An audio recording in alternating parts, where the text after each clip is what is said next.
Warm-up lap then does finally get underway here in Mandalika.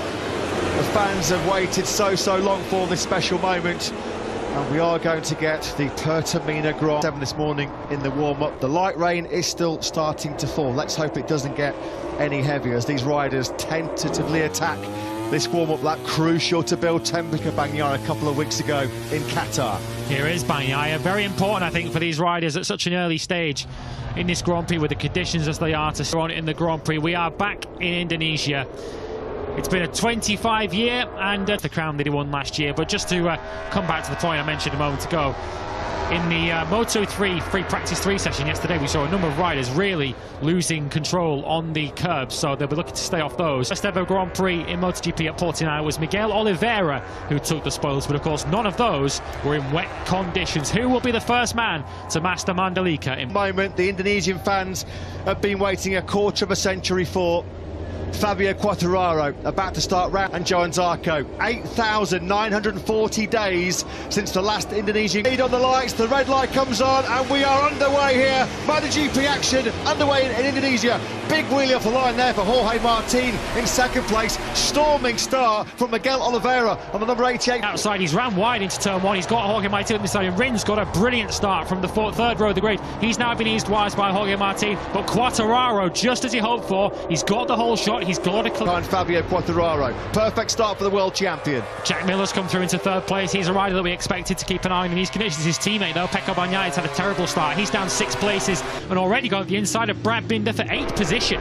Yeah, really aggressive, hasn't he been already, as he had to be. Joan Mir, Alex Marquez, I think in the background there, just putting his hand up. I think he might opening lap. Fabio Quartararo just where he wanted to be, coming under early pressure here, attacking hard. So far they're going very well. Quartararo leads this Grand Prix. Franco Morbidelli's moved through from 14th on the grid up to 6th now. He's just gone final corner and eases past Fabio Quartararo. Oh, look at the spray problems further back down the field. I don't know whether Quartararo made a mistake there coming out the final corner. He's been picked up as well now briefly by Jack Miller. Got the finish line, and all the momentum lost as well for Quartararo meant Miller got him on the brakes into the first corner. Understandably the rookies are taking it cautious. Marco Bezzecchi's dropped all the way back to 20th. He's just ahead of Remy Gardner. Picture there he is in the back of the screens, up in 4th, just ahead of Johan Zarco. Here comes Jack Miller then up the inside of Miguel Oliveira into turn 10, and he's got that move stuck. Thought he was going to get swallowed up by Fabio Quartararo. As good of a start it's been for Oliveira's KTM, it's been a bad start for Brad Binder. He's dropped outside the top 10 from that promising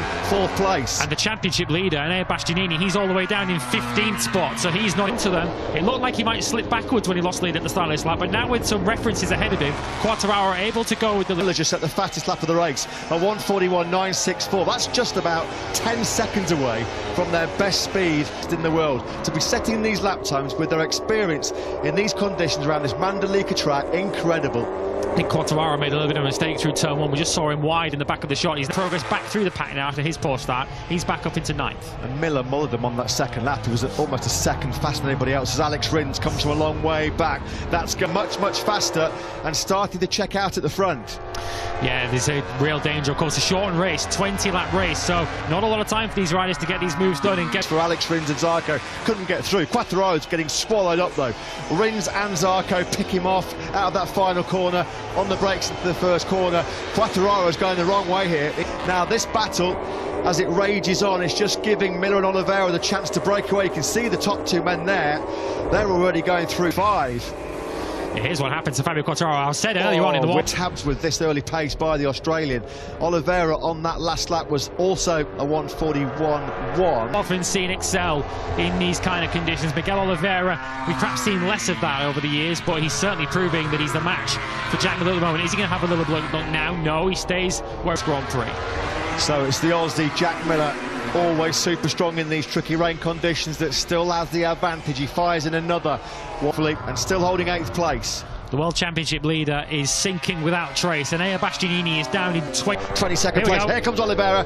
That's the battle for the race lead, and it's now in the advantage of the Portuguese man. Miguel Oliveira snaps up the inside of Jack Miller coming into turn 12. So a second a lap slower.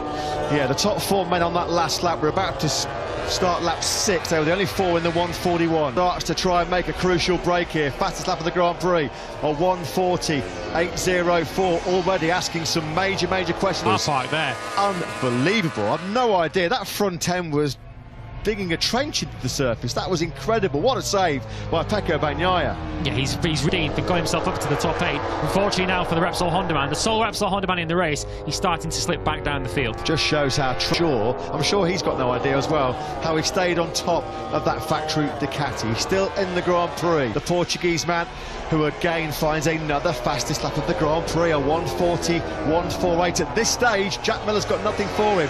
Miller's into the 1:40s as well, but of course he had to come from the 5th row of the grid, and he's making pretty good progress. But in 6 laps, the World Championship leader lost 19 seconds. That's how difficult it was for Bastianini to trust himself pushing on that Ducati. Visibility spray, you know, it's horrible. You end up on there by the time you know it's too late, but the good get better. Yeah, thanks for that, Simon. There's a problem here for Andrea Dovizioso. Fastest on Friday. Of course, qualified on pole position. These rain conditions, though, have really hit. Oh, that's Martin. He's okay. Massive repair job, though, on that Pramac Ducati. So we've lost Martin from 7th. Well, Miguel Oliveira continues to chip away. He's still lapping in the low 1-minute 40s. Jack Miller starting to... Zarco, he was in hot there and off the line into turn 13 as he tries to keep on par with Alex Rins ahead of him. That might well have cost. At the moment, Miguel Oliveira reeling off yet another fastest lap. This is unbelievable pace. We heard about the fantastic... tenth of a second behind Johann Zarco. This is the battle then for 12th place. This is Paul Espargaro on the leading Honda in this. Where you want to be. Those guys not going there intentionally. It's just where they're finding themselves with the spray and the visibility. That was huge.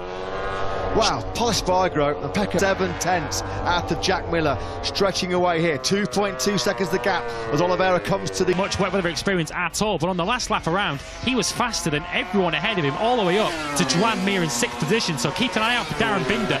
After a heavy crash, and that's so close to what happened to Paul Espargaro. Now then, Oliveira, now for second faster than the Aussie on that last lap. The fans gathered all around the world, the virtual fan wall. Hope you're enjoying this one, folks. We waited 25 years for an Indonesian. In 3rd position, here is your World Championship leader, then Enea Bastianini, who was near enough last earlier on in the race, but he's now starting to lap in the low 141s as he gently makes his way through the... Trins. He's just made a mistake, and maybe it's a visibility problem as he's got in there a little bit hot. To his credit, though, despite that mistake up at turn 11 on that last lap. On Zarco at the moment.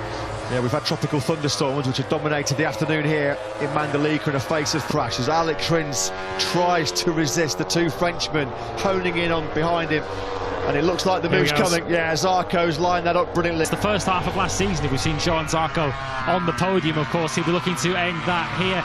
He clearly felt he had more. 3.5 seconds clear now.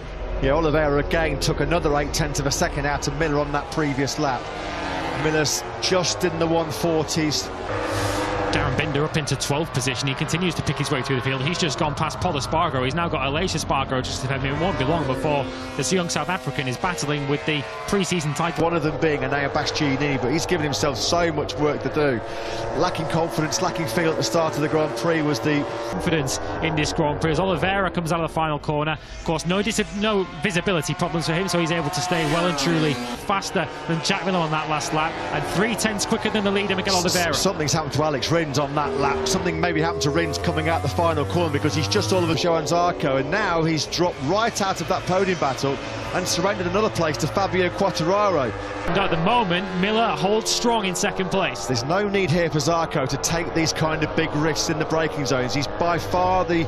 to Fabio Quartararo. Yeah, Rins made a mistake going into turn 16 as well, which has lost him further ground here to Fabio Quartararo. So unfortunately, having climbed off his sick bed, he was laid low by a nasty bug. Coming in here was... 6 of the top 7 are faster than him. He's faster than everyone else on track at the moment. Alex Rins was slower than him. Here is the battle for 2nd place, then you can see just how much more speed. Experience on that With You RNF Yamaha. He's keeping his brother Brad honest right now as Oliveira's lead is 3. It might be slightly more difficult, but Darren Binder putting in an exceptional performance on the With You RNF Yamaha. Jack Miller a little bit wide there. That might put him under pressure now from Johann Zarco. This is where... and now this has brought Fabio Quartararo right back into the heat of the battle here for 2nd place. Once he got heat in those tyres as well, Quartararo found his rhythm, found his confidence, having started in this race. He's now back into the podium positions. Yeah, he knew there, as long as he had Zarco on his outside and his peripheral into effect here, and Zarco could just blitz on by as Quartararo has a big moment there on a bit of standing water, a puddle that caught 45% of the race distance has been completed. Yeah, we almost saw a French connection there, didn't we, between Zarco and Quartararo through turn one, but Quartararo, 6-second gap. Is Zarco going to have another go? He's not been able to make these overtakes cleanly so far. He has a little look at the inside of Quartararo, but has to stay. A French resistance going on here. He can't resist anymore, though, can he? Quartararo up the inside into turn 12. That's where his progress may end. He's got 10 seconds up to Franco Morbidelli in 7th position. Brad Binder, he's dropped back. Nightmare in these closing stages. Quartararo's got some serious pace at the moment. He's just on another 139 flat. That was 9/10 of missed opportunities for Rins over the last couple of years. This is a really big, intense battle for 8 spots, and it is being led by the superb rookie. Here comes Johan Zarco, then once again having a look, but he just cannot outbrake Jack Miller into turn 10. He gets stopped, but Miller outbrakes himself, and that's just the opposite. Countering a few late grip issues here. Is there still a little bit of life left in this race? Because Fabio Quartararo has found 0.6 of a second in the first 3 sectors on this current lap alone. For Quartararo that time around. Fabio Quartararo is smelling an unlikely victory here, putting real pressure on Oliveira. A 1:38 second a lap to Fabio Quartararo in 2nd place. Can he now respond with 3 laps to go and a second a lap? Quartararo could be there. Face through that clear visor, a picture of concentration. He can see Miguel Oliveira coming back to him. In fact, Quartararo's really strong in sector 2. He's found 0.4 of a second on Oliveira in that. Next left-hander, has he been able to respond? It looks as if he's just been able to do enough on this lap as he comes out of this final corner. He's having to up his pace. 38.9, but only 0.3 faster that time around. The Portuguese has responded. Yeah, that's just the response that KTM would have been looking for from Miguel Oliveira. He's got the hammer. Quartararo's going to have to settle for 2nd place. Look at this battle. Here comes Enea Bastianini up the inside of Darren Binder. He's got that moved on. Look at the star-studded company in this group, and they're being led by the rookie up from Moto3 last season. Darren Binder is having an absolutely storming ride. Bastianini saw some fireworks from him in his Moto3 career, but Bastianini can't find a way through. Aleix Espargaro right in contention, but there's 3 abreast into turn 12. Giannini in the sandwich, and he's the one that comes out on the wrong side of it. Binder got through, likewise Aleix Espargaro. Bastianini surrendering crucial championship points here. Now Brad Binder goes through at turn 3. Way to start the season with Binder 2nd place, but it's about to get better because Oliveira on course here for a famous first win in Indonesia. Something's happened to Darren Binder. Johan Zarco took a couple of tenths out of Fabio Quartararo on that last lap, but that was more than enough for him to pull. Focus, keep his concentration. It's been a perfect Grand Prix so far for Miguel Oliveira. He has not put a foot wrong. Keeps that KTM, wheels in line. Zarco, in 25 years, it has been well worth the wait. Fabio Quartararo is going to take 2nd place, but through the final corner then coast Indonesian Grand Prix in a 1/4 of a century. A brilliant podium, really good 2nd place there for Binder. I think he's just ahead of Aleix Espargaro. Darren's got an Enea Bastianini behind him as Paul Espargaro is looking to try and steal some late points from the World Championship in 12th position, but it is Brad Binder from Aleix Espargaro. Darren Binder, a terrific top 10 for him on the with you RNF Yamaha. Basti 2 races for Bagnaia. They know that was a massive race there from Fabio Quartararo in terms of the championship. Miguel Oliveira's crew chief there, Paul Travadden, he's buzzing. Absolutely brilliant performance. A pocket of Portuguese fans here, and that was a brilliant ride by Miguel Oliveira. Valuable 20 points taken for the poleman Fabio Quartararo. Let's hear the thoughts of his team manager. Because we know that on the wet we are not that competitive, but probably here the grip that New Tarma provide. So delighted. Somehow, after all that drama, an 11th place, Enea Bastianini losing out on that last lap is still going to be in a couple of weeks' time. The Binder brothers, look. Whoa! Brotherly love? What about brotherly love? Darren looks over and he's suddenly well aware who that is. Well, they through to take 9th spot, so super aggressive late move then by Brad Binder. A family affair, a bit of front head. It has been a pretty atrocious start to 2022 for our pre-season favourite in many respects, Pecco Bagnaia. Down and out, crashing out the first. I think Fabio Quartararo had won the race looking at him here. Look at these routines of Fabio Quartararo. I don't think I've ever seen him as excited as that, having won a Grand Prix. That is a sin. But even so, not at the races today, was he, Pecco Bagnaia? This man, though, certainly was. He took full advantage of the KTM factory team. In fact, they are now, of course, going to lead the team.